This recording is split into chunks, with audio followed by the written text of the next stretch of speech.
Afrobeats plus dancehall. Blood, sweat and tears, finances, resources and energy. Let them know. This is the calling I had. Where the man that come from, I come from, yo, watching yourself, yo, you know the thing going. It hurts me really, because being born in Jamaica, you, right? I know that I don't have it like that.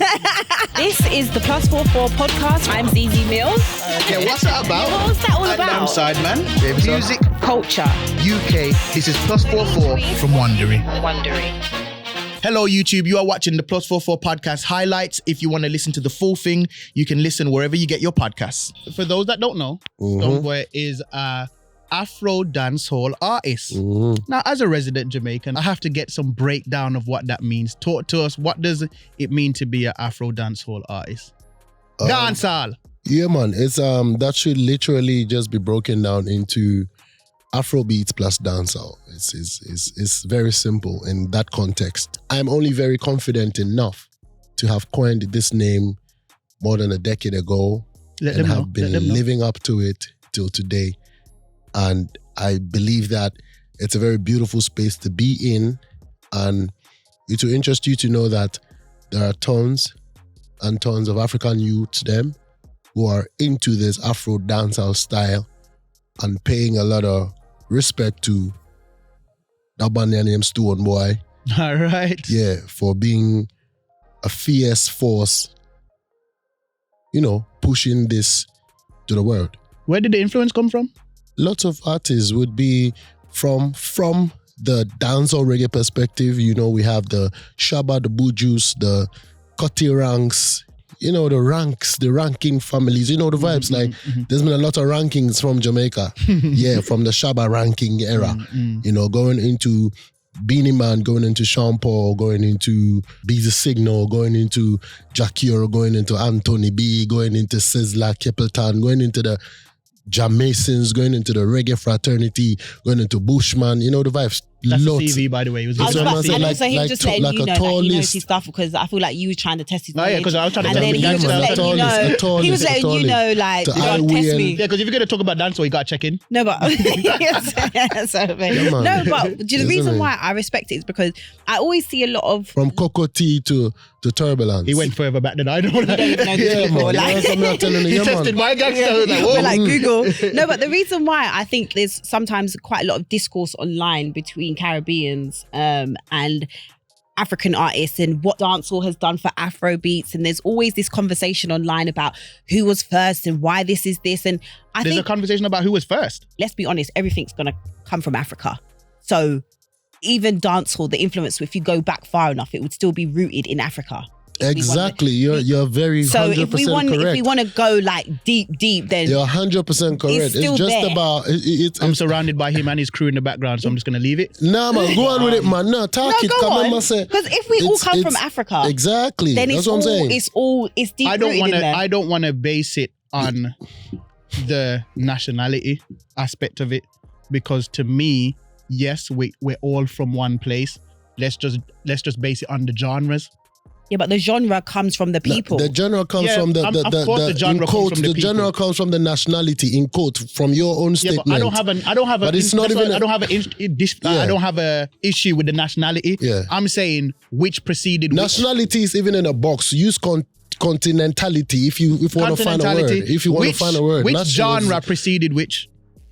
Okay, yeah, well, it's very beautiful to not even bother about which preceded which. But if you do want to go into which preceded which, I is so comfortable, and nothing should stop you being honest to shower it onto the reality of, I repeat, that reggae music, dancehall music is coming from the diaspora, where Jamaica is at the heart of it, right? But the blackness part of Jamaicans, which might include the blackness part, I'm being very specific because there are Spanish, there are Indians. Yeah. The blackness part of Jamaica cannot be denied of coming from Africa. Oh, facts. And that is where the topic is. In our DNAs, which would be our sound, our music, our culture, etc., then you root it back to Africa. Oh, 100%. So precision-wise, I will say that there have been styles and genres of music, African styles, that preceded reggae music. Oh yeah, definitely. Which would have, one way or the other, influence spread across the world. Because a genre as simple as high life music, which is a major part of the foundation of Afrobeats today, is older than reggae music. There you go. There are elements of that is found in reggae music also. Do you think Afrobeats would ever be colonized? By who? Do you get what I mean by colonized? Basically, like, we see more white Afrobeats artists. Do you feel like that will ever be a day that comes? That will be a beautiful day. We just have to keep the history alive. There you go. Yeah, that's actually, yeah. That's a good way to look at it. There's an adage in Ghana or Africa that says that when the mother is pregnant with a baby, then it's the mother's. But when the baby comes out, it's for everybody. You know, so everybody can look after that. Everybody can teach the child something. Everybody can say, don't do that. Why did you say that to that one? Don't overstep the mark. But they have to know the history of who gave birth to that child. Yeah. Even if the child eventually bleaches and loses their melanin and become like another group of people. You don't have to speak about Michael like that. They have to. You know what I'm trying to say? So history is really important, and the truth of it, the correctness of history is what we have to note. And then upholding that history becomes the fight, which is where the colonization comes to. I think it'll be easier now than ever before, though. Like when you talk about, for instance, like hip hop and stuff like that, and people talk about the history of hip hop, the history is always a bit muddied by different people's perspectives and opinions. Yes. Based on the fact that we didn't have the means of cataloging history like we do now. Right, yes. I don't think that would ever happen with Afrobeats because there's just too much documentation. Thank you very much. And so that is, keep the facts. You know, that is one of the things that's going to make us hold on strong to it. Else we're going to lose it. Because when you look into other communities outside of the black communities, more often, you know, coming from Africa, I don't think they have issues with representation and credit. Do you think, does anybody ever challenge your history with Afro-Dancehall? My history of Afro-Dancehall would be that I should be one of the, you see, there's a saying that goes like, the idea is not in one man's head, you know? So it will interest you to know that I have been pushing Afro-Dancehall as a term from early as I started my career. Actually, before I even stepped onto it properly, this is the calling I had. I'm so inspired by everything so much so that I couldn't just move on to one part. So I sat and actually asked myself, I'd be like, so what would I call it? What would it have to be? What are my influences, you know? So I knew that, okay, I'll say it this way, I'll call it this way. And as far as 2007, 8, I've been about it. In that space, I haven't heard anybody say Afro-Dancehall or put in blood, sweat, and tears, finances, resources, and energy. Let them know. To promote it, to push it to the forefront. Not even the confidence to speak patois, to even stand like, yeah, where the man that come from, a Ghana I come from, you know, yo, watching yourself, you know, you know, the thing going. It hurts me because being born in Jamaica, you, right? I know that I don't have it like that. Mine is very semi-skimmed, it's very red top milk, it's very diluted. It's very high-pitched as well. You didn't have to do all that. Sorry, I was just saying. You didn't have to do all that. There was bass in his voice. There's a certain gravel in his voice that I don't have, and it did hurt. and that aspect of my dancehall has to be 100% credited to the founding fathers from Jamaica, whose music I have lived on and learned from before I ever touched on the soil of Jamaica. Yeah. You know what I'm saying? And then also the other part of me that to speak the Twi, the Ewe, because I'm an Ewe boy from the Ewe tribe of Ghana, you know, the Volta region, but the most popularly spoken local language is Twi, and everybody can speak Twi. See how I'm pronouncing Twi. So look at an African. Which Ghanaian man taught you that? Also, I've been to Ghana twice. Thank you very much. Yeah, so she can. That didn't answer my question. And also, to answer your question, it was my first boyfriend. He broke my heart, and we no longer talk. Wow. Oh, that was deep, wasn't it? My bad. It's okay. He's married now with 2 kids. Yeah. How is it okay? Why is that okay? Sorry. Sorry, so like I was saying, you know, like you're saying about that, I think I will claim it. Yeah. I will claim it, and because I'm not claiming it because I'm sitting at home being idle. Yeah. About You're doing about the work. it. You have to put in the work to even have the moral right to claim it. And then, as much as I will claim it, it is not cast in stone to be left to just me alone. Right. Other people can say their piece. I have youths from Zimbabwe, Naughty O, big up yourself. I have youths from Gambia. I have people who are also have looked up to me and still look up to me for the doors that I'm breaking, because Afrobeats is beautiful, it's us, it's ours. You know what I mean? But I am still very adamant about the fact that there is a wider, Afrobeat might be a wider umbrella, but there are different genres that, you know, also come to make it complete. Where I think if I am not sounding like tautology, Afro-Dancehall fits very perfectly into the whole system as well, because a typical Afrobeat song of today has elements of everything. Yeah, that's true. Basically. So you don't know. So that's how it is. So let's talk about the new album. It's your 5th album. Yeah. Album's called Fifth Dimension. Up top. What are we going to get different from Stonebwoy in this album? Exactly. This should be able to take you to the 5th dimension if you haven't gotten there already from the other previous works. It's only fortunate that this is called that. You know. They don't describe it like this, Zeze. Yeah, so what's happening with your mixtape? Yeah, just a couple tracks from the man. But also he's mature. He's got a family. He's 35. He knows how to articulate himself. We're talking about you like you're not here. But this is the difference. We're sitting down with guys that are like 21 that have just signed a record deal and gassed about getting Moncler jackets. Do you know what I mean? No disrespect.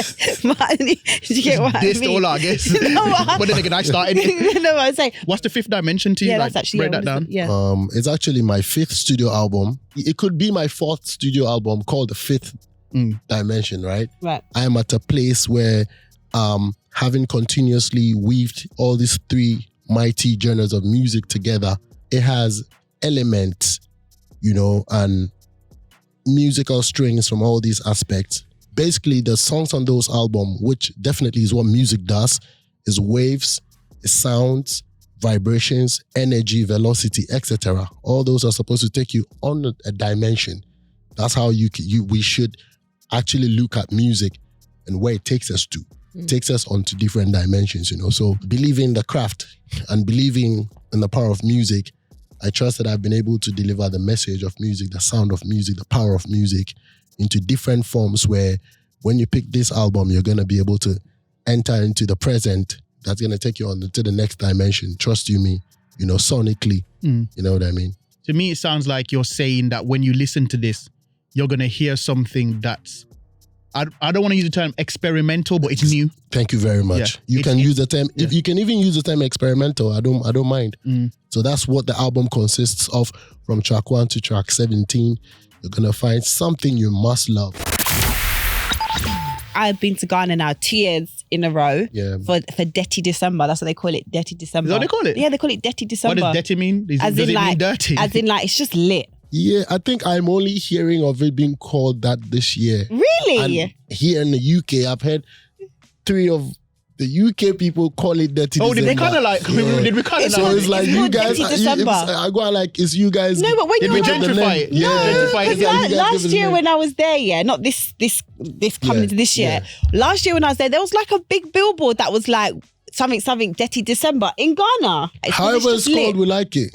It's been lit. Come here, give us your money. Like it. Yeah, it's so and I feel like Ghana is becoming like a hotspot destination. Yes, like so many Americans there now. Is, yeah. The Americans have come and they've come to ruin everything. Sorry, I shouldn't have said that out loud. The American, I know you're saying that in a good way. So to all my American fans, she's saying that in a very great way. No, I am. I think, I think what happened was last year, I don't think they understand it yet, if that makes sense. Just say Meek Mill's name. No, I'm not talking about Meek Mill, because Meek Mill was just happy. He was happy to be in like just amongst that many black people, and that's fine. Because that's what I was like. When I don't think you realise sometimes as black people, you obviously that's where you've grown up, but coming from the UK, you don't realise how much you don't see yourself. No, I realise. Oh yeah, because you exactly. So it's mad. When you go back home to these type of places and it's predominantly us. Yeah. You're like, There's whoa. a feeling. crazy. There's a feeling that probably takes over. It does. You know, especially if you're willing to sink in with the people, you just get lost into it. And I think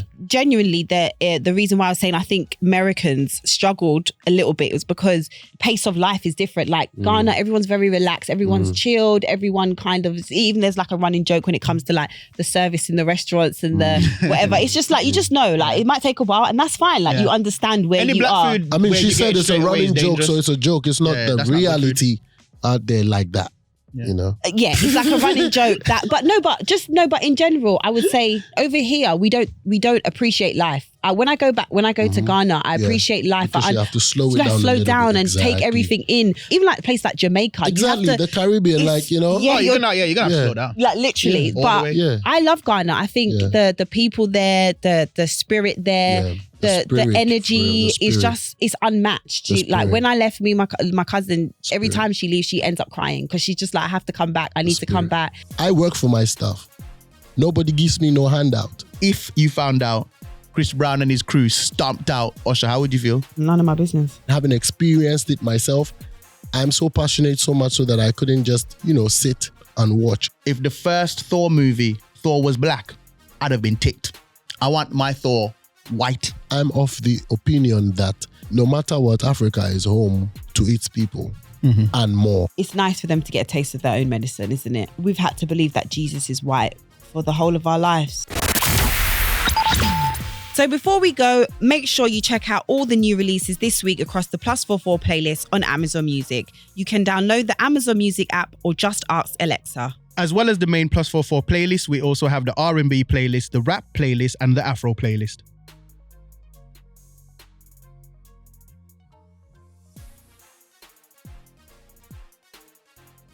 You have been listening to the +44 podcast from Amazon Music with me, Sideman. And me, Zeze Millz. Listen to the +44 podcast wherever you get your podcasts or listen early and ad-free on Amazon Music.